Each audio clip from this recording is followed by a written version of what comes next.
Hi, you're watching Reddit Confessions. What you're about to hear isn't a love story.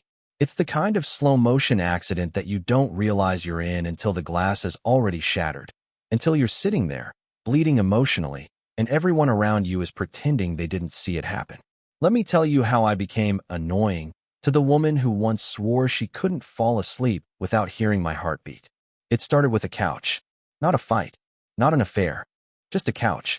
We'd had it for years. One of those soft gray sectionals you melt into. I sat down next to her while she was scrolling her phone, and I gently nudged her shoulder to make room. No kisses, no dramatic gestures. Just closeness. She didn't even look up. Don't touch me. You're annoying. 5 words. Flat tone. Like she was talking to a mosquito, not a husband. I sat there frozen, like a kid who just got scolded in front of company. Only there was no company. Just the echo of her voice in a room we supposedly built together. But I didn't say anything back. Not what did I do? I just shifted away and stared at the blank TV screen like it would tell me how to feel. That was the night something inside me snapped, not with anger, with silence. She didn't notice the change. Not at first. She didn't notice when I stopped pouring her coffee in the morning, or when I stopped reminding her of her sister's birthday, or when I let her car run out of gas and didn't fill it like I always did. But other people did. At the pharmacy, a woman behind me in line laughed at my joke about allergy meds making me emotional. At work, a coworker said, "Lowell, you look good today. Been doing something different?" Even the barista at Bean and Barrel gave me a free muffin just because. I didn't flirt. I didn't chase. I just existed. And for once, people noticed. And suddenly, so did my wife. The turning point wasn't some big blow-up. It was toothpaste. We'd always had our side of the sink, a rhythm. Her side, my side.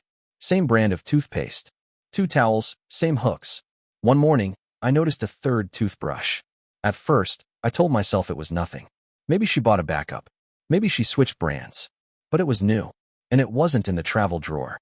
It was there, standing next to mine like it belonged. That night, I asked her. She blinked once, then said, without even hesitating, "It's for when my friend comes over. Don't overthink it." Friend. My stomach twisted, but my mouth said, "Okay." Not what friend. Not, why does he need a toothbrush here? Just okay. Because that's what I'd become. The husband who doesn't question, who doesn't yell, who doesn't matter. The annoying background noise of her life. But the next day, when I was waiting in line at the bakery and a woman told me I smelled like cinnamon and asked if I was single, I smiled for the first time in months. And when I told my wife about it that night, just offhand, no accusations, just part of the day, she dropped her fork. Her face went stiff. Her voice, a whisper. "Why would you tell me that?" And I said, "I don't know. I guess I thought maybe you'd be happy someone finds me less annoying." She didn't sleep on the couch that night. She didn't bring up the extra toothbrush again. But the next morning, it was gone.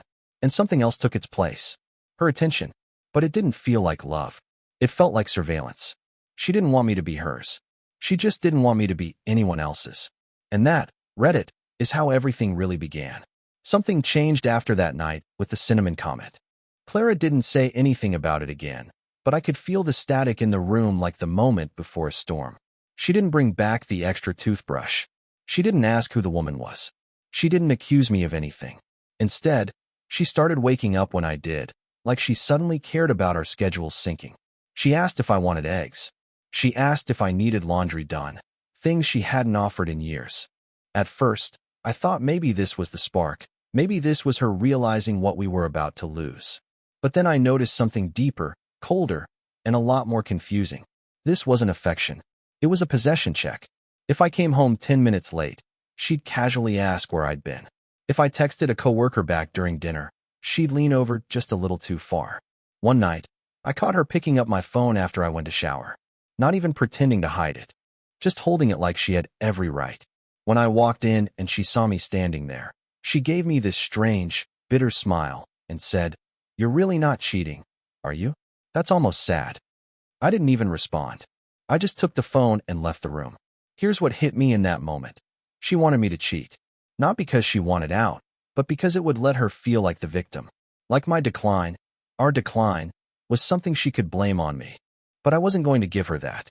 I didn't want someone else. I wanted her back. Or at least I thought I did. Until the Friday night, She brought someone home. No, not like that. Not openly. Not romantically. It was just a coworker, she said, Wes. A guy from her office who happened to be in the area and needed to discuss a project. She didn't even text me about it. I came home from work, opened the door, and found a man in my kitchen, drinking my whiskey, laughing with my wife like I'd been demoted to a guest star in my own life.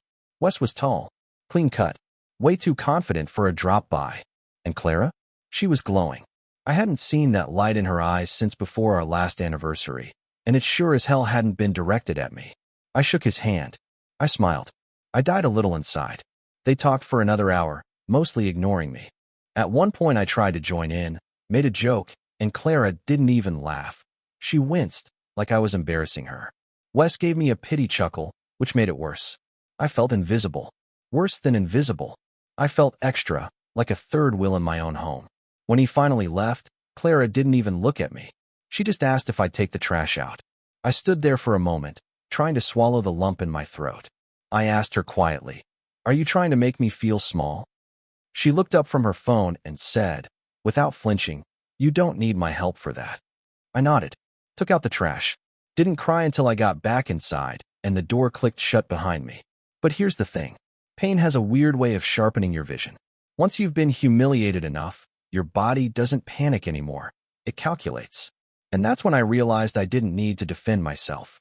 I just needed to live differently. I started dressing better. Just for me. Nothing flashy, but clean, intentional, fitting clothes. I shaved every morning. Used cologne Clara used to love, but hadn't mentioned in years. I made small talk with people at work. Not just Delilah, but everyone. I started reading again during lunch breaks, sitting outside in the sun, looking like I wasn't waiting for anything or anyone to rescue me. And women noticed. People noticed. I noticed. The attention wasn't sexual. It was human. Someone asked how my weekend was. Someone laughed at a story I told about our neighborhood raccoon. One person even asked if I had plans for the 4th of July. For the first time in ages, I felt like I existed outside of Clara's line of vision. And that's when she started unraveling. She started calling me at work again, something she hadn't done in years. Just checking in, she'd say. She started sending selfies from random places, dressing rooms, lunch spots, bookstores, with captions like "Thoughts?" or "Would you pick this?" At first, I thought it was sweet, until I realized she never waited for an answer. She wasn't trying to reconnect. She was reminding me she still had options. But her timing was off, because I was already learning something dangerous. Attention didn't have to come from her to feel good, and validation didn't have to come from cruelty to count. She sensed it. I know she did. One night she said, "It's funny, now that other women look at you, you suddenly think you're worth something." And I just nodded and said, "Yeah, it is funny." She didn't laugh. That night, she finally asked the question she'd been dancing around for weeks. "Are you seeing someone else?" And for the first time in this whole mess, I looked her in the eyes and answered honestly, "No, but someone finally sees me. That might be worse." She turned pale, completely silent. And for once, I didn't apologize for making her uncomfortable, because that's all I had been doing for the last 3 years, apologizing for loving her, for being there, for not being interesting enough to entertain her boredom. And now she was the one left wondering. The question hung in the air for days. She never followed up on my answer, never asked who saw me, never asked why that mattered. And I didn't offer anything else. I went to work. I came home. I did the dishes. We existed in a quiet stalemate, both pretending we weren't bleeding internally. Until the night she decided to test me. It was a Saturday. Normally, that would mean silence. The kind of heavy silence where we stay in opposite rooms pretending to be busy while secretly checking if the other one glances over. But this time, Clara came into the living room wearing a short black dress I hadn't seen in years. Her makeup was done. Her heels were on. Her hair was curled, not thrown in a bun like usual. It was the kind of effort she hadn't made in forever. I looked up from my book, and she said, casually, "I've got a thing tonight. Company event." That wasn't unusual. What was unusual was her next sentence. "You don't have to wait up, unless you want to." The words were laced with bait. There was a flicker of challenge in her eyes, like she was daring me to question it. But I didn't bite. I just nodded, said, "Okay, drive safe," and went back to reading. She lingered. She wanted a reaction. She didn't get one. When she left, I didn't stare at the door. I didn't text her. I didn't pace or spiral or imagine what she was doing. I went for a walk. I watched the stars. I sat at a bench near the park and, for once, just breathed. It was quiet. Not the suffocating silence of our house, but a calm, detached kind of peace. I even picked up a slice of pecan pie on the way home. For myself. No second fork. No saving half. At 1:12 a.m., the front door opened. I didn't pretend to be asleep. I was in the kitchen, rinsing my plate. She stood there in the dark for a moment, back against the door, breathing like she'd just run a marathon. She didn't speak, didn't move. So I said, "Did you have fun?" Her voice came back slower than I expected. "Yeah, it was fine." Then nothing. No story. No follow-up. No casual anecdote about someone from marketing. Just fine. I let the silence return, but this time, it wasn't awkward. It was informative. Clara had gone out hoping I'd be jealous, that I'd panic, that I'd beg. And when I didn't, when I stayed unbothered, it scared her. The next morning, I found her in the kitchen scrolling through her phone, pretending to drink coffee that had already gone cold. I asked if she wanted to go to the farmer's market. She blinked, surprised, and said, "Seriously?" I shrugged. "Just thought I'd do something different today." She agreed, slowly, like she wasn't sure what game I was playing. But here's what she didn't know. I wasn't playing anymore. I was just living. At the market, I didn't try to hold her hand. I didn't hover. I wandered freely, talked with vendors, bought a little handmade candle from a woman who complimented my shirt and asked if I'd been there before. I didn't even glance at Clara when I responded. I smiled, thanked her, moved on. For the first time in ages, I watched Clara fade into the background while someone else noticed me. After we got home, she was oddly quiet. She didn't retreat into the bedroom. She didn't turn on a show. She just sat at the table, staring at nothing. Finally, she asked, "So, who is she?" I didn't answer right away. I poured water into the new vase I'd bought and placed a few wildflowers inside. They weren't even for her. They were for me. Then I sat across from her and said, "There's no she, Clara. There's just me. And for once, I'm enough for myself." She didn't respond. Her jaw tensed. Her eyes darted around the room like she was searching for a response she couldn't find. Because she wasn't expecting confidence. She was expecting guilt. And when she couldn't find it, she reached for the one thing she still had control over: chaos. That night, she picked a fight over the most ridiculous thing, the thermostat. Said I turned it down too low on purpose. Said I was trying to make her uncomfortable. That I was manipulating the environment to push her away. I just stared at her. Not angry. Not mocking. Just tired. She was spiraling, and I think she knew it. She wasn't trying to win. She was trying to reset the script. To drag me back into the emotional pit where she knew how to keep me controlled. Desperate, confused, begging for closeness. But I wouldn't go there again. When she finished her rant, I just said, "You're cold? Then take the blanket." She stood there like I slapped her with a poem. And for the first time in years, I went to bed first. Alone. Warm. Undisturbed. By the following week, Clara's energy had shifted again, but not in the way you'd expect. She didn't apologize, not directly. She didn't bring up the fight or the thermostat or the awkwardness at the farmer's market. But I could feel the desperation tightening under her skin, like a thread about to snap. She started performing affection the way an actor mimics grief, gestures with no depth. She made me pancakes on Tuesday morning. I hadn't had pancakes from her in over a year. I sat down, took a bite, and said they were good. She gave a thin smile, like she wanted credit but didn't know how to ask for it. When I stood to grab the syrup, she reached out and touched my wrist, gently, hesitantly, like she wasn't sure if I'd pull away. I didn't. But I didn't smile either. Her eyes searched mine, hoping to find the version of me that used to light up at the smallest show of affection. But that man was buried beneath months of being ignored, rejected, and belittled. She couldn't summon him on command anymore. That day at work, I kept thinking about the version of Clara I used to love. The one who used to dance barefoot on the porch when it rained, who'd cry at Pixar movies and then pretend it was allergies, who once defended me at a party when someone mocked my job. That woman hadn't made pancakes.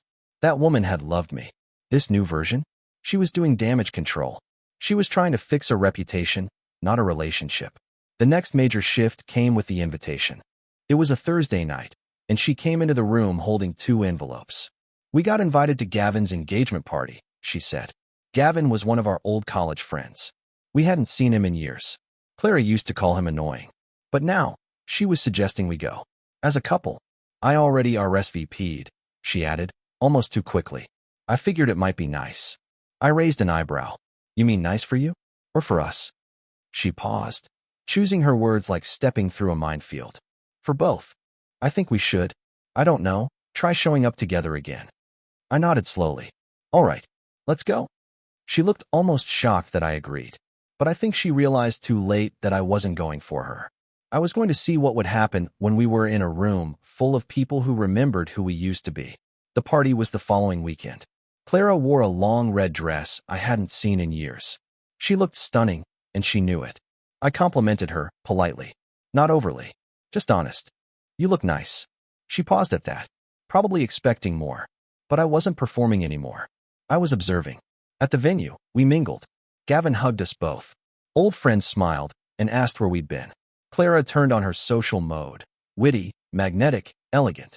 But there was a moment, maybe halfway through the evening, when a woman named Josie, someone Clara had never liked, pulled me aside. She looked me over and said, "You seem different." I smiled. "Is that a good thing?" She laughed. "It's a very good thing. Last time I saw you, you barely spoke. Tonight, you're standing tall." Clara saw us talking. I saw her watching. The way her smile faltered. The way her drink froze halfway to her lips. It was the first time I realized she had built her confidence not just by rising, but by keeping me small. Later that night, on the drive home, she asked, "What did Josie want?" "Just catching up," I said calmly. She said I seemed more confident. Silence. Then, like a trigger had been pulled, Clara let out a cold laugh. Josie always had a thing for lost puppies. I didn't respond, because I wasn't lost anymore. And she knew it. Back at home, she tried something she hadn't done in over a year. She followed me to bed. Not with hesitation this time. With intention. She changed into one of those old, oversized shirts I used to love. She lay down next to me and turned off the lamp. It was the closest we'd been, physically, in months. And then, just before I could slip into sleep, she whispered, "I'm sorry." I stayed quiet. She waited. Then she added, "I've been distant. I know. I just didn't think you'd ever stop trying." That cut deeper than she knew. Because I hadn't stopped trying. I had just stopped chasing. And her apology? It wasn't about the nights I slept alone, or the way she flinched when I touched her, or the time she called me pathetic under her breath when I asked if we could go to therapy. Her apology was for herself, not for me. She was sorry that I changed, that I evolved without asking her permission, that I no longer needed her approval to feel like I mattered. I didn't respond. I just lay there, staring at the ceiling, listening to her breathing slow. And for the first time in a long time, I didn't cry in the dark. The morning after Clara whispered that half-hearted apology in the dark, she behaved like everything was suddenly reset. She brewed fresh coffee, made 2 eggs the way I liked them, over easy, barely salted, and left a blueberry muffin by my plate, which used to be a small tradition between us on Fridays. I sat down, thanked her politely, and ate in silence.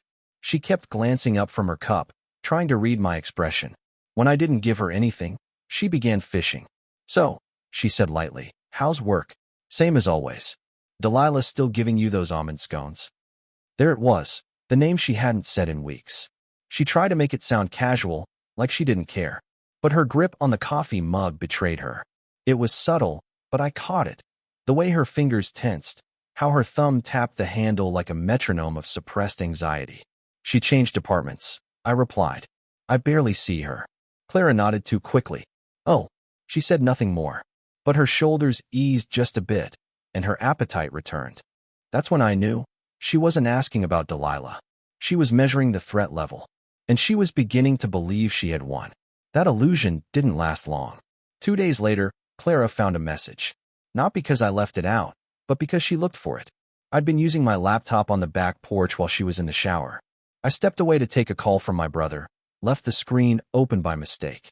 When I returned, Clara was sitting there, scrolling through my screen, frozen on a text window from a name she didn't recognize, Sadie M. It was innocent. Sadie was a co-worker from the plant who sometimes sent funny memes about office life. The message said, "You seemed quieter today. Hope you're not letting that woman dim your spark again." Clara didn't say anything right away. She just tilted the screen toward me when I stepped onto the porch, Her mouth curled in something between a smirk and a sneer. So, now they're calling me that woman. I stood still, calmly took back the laptop. You went through my messages? She didn't even flinch. I looked. You left it open. That's not the same as being invited. She crossed her arms and leaned back in the chair like a prosecutor waiting for a confession. You know, Lowell, it's really sad how you need outside attention just to feel seen. Like a little boy showing drawings to strangers hoping someone claps. I sat down across from her, quiet, deliberate. You know what's really sad? That you think people noticing me is about them, when all it ever was about how you stopped seeing me. That shut her up, but only for a minute. Because Clara wasn't used to losing control of a narrative. So she did what she always did when caught.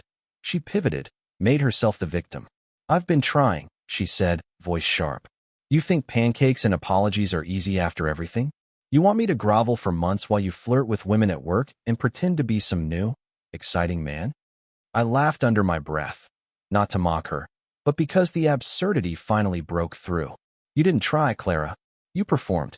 You wanted me to stay broken. You only reached for me when someone else might have picked up the pieces. That was the first time I saw her cry in years. Not a single tear at first, just glassy eyes, trembling lips. But it wasn't regret.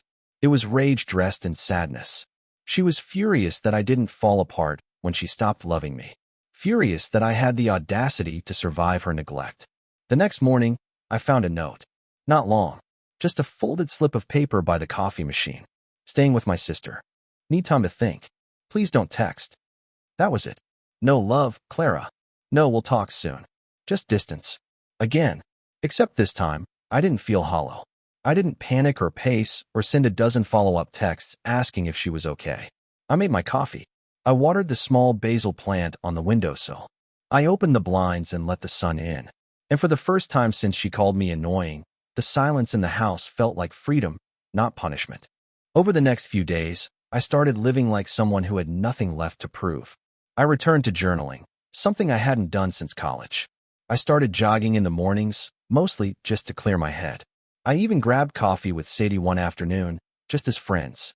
She didn't bring up Clara. She didn't ask if I was okay.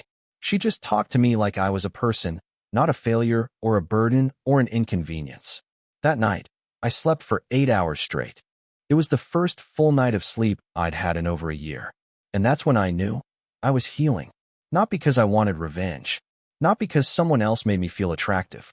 But because I finally stopped waiting for someone who chose not to see me, to suddenly see me again.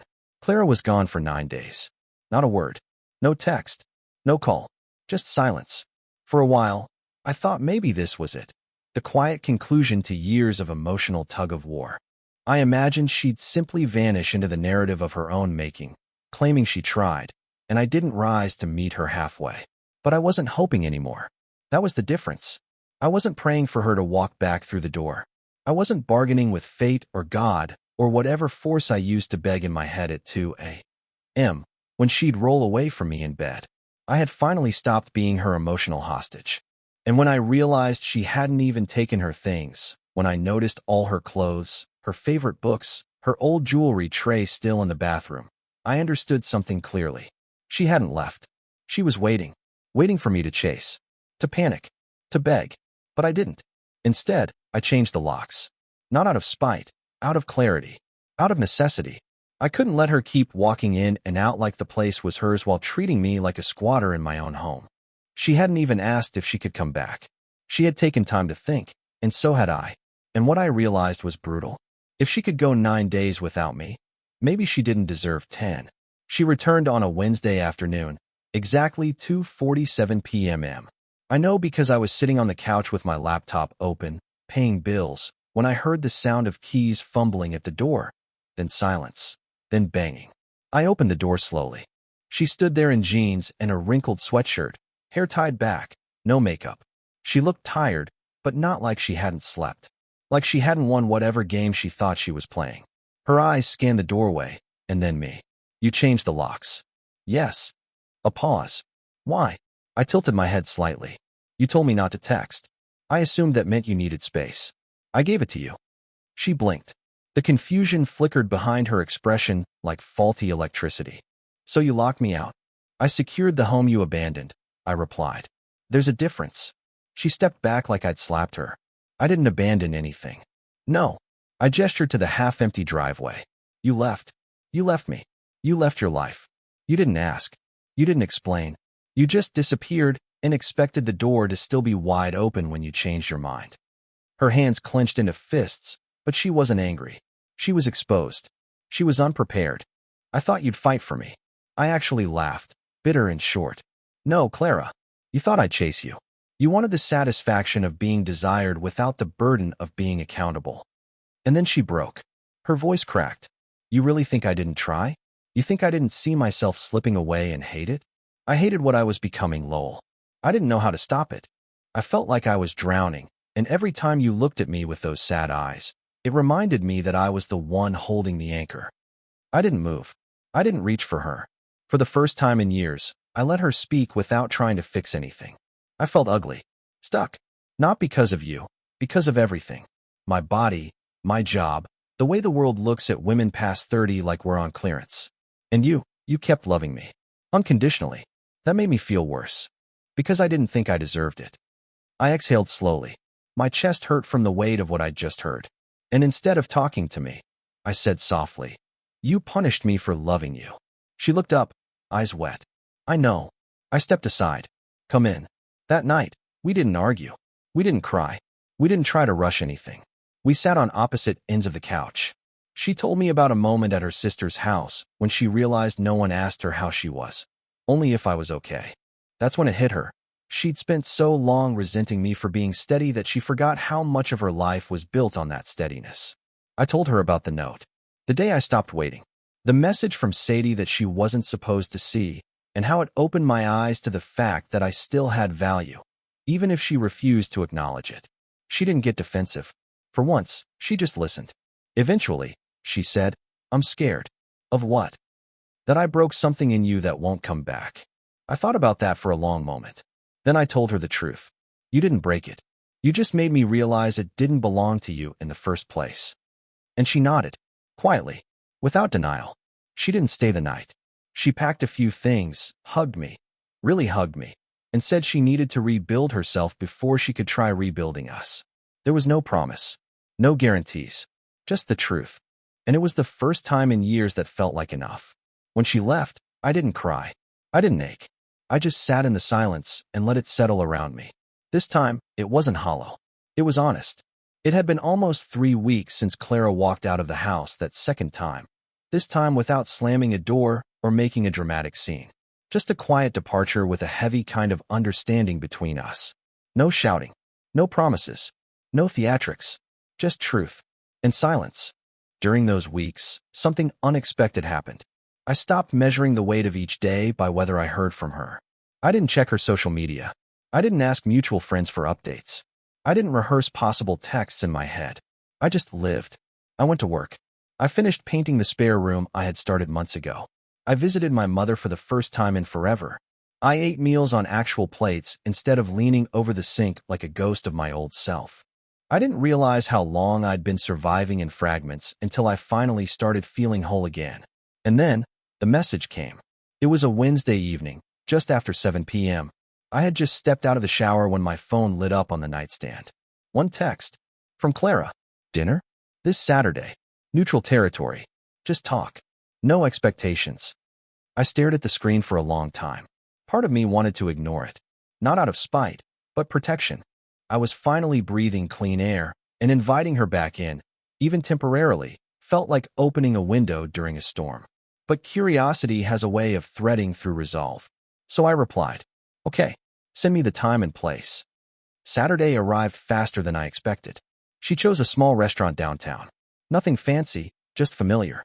One of those places that used to be ours before everything fractured. When I got there, she was already seated at a corner table, wearing a soft green sweater I remembered from our first fall together. She didn't stand, just offered a small, guarded smile as I approached. We ordered drinks, made light conversation about work, weather, mutual acquaintances. For a moment, it felt like we were strangers who vaguely remembered each other from another life. But it wasn't tense. It wasn't bitter. It was cautious. Eventually, the small talk ran out, and she leaned in. I've been seeing a therapist. I nodded, surprised but not skeptical. That's good. I didn't go for us. I went for me. But we came up a lot. I stayed quiet. She glanced down at her hands. I didn't understand how cold I had become until I heard someone else describe the kind of silence that ruins a marriage. I thought I was just numb.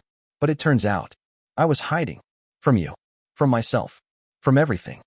I finally asked the question I'd been afraid of for months. Was there someone else? She didn't flinch. No.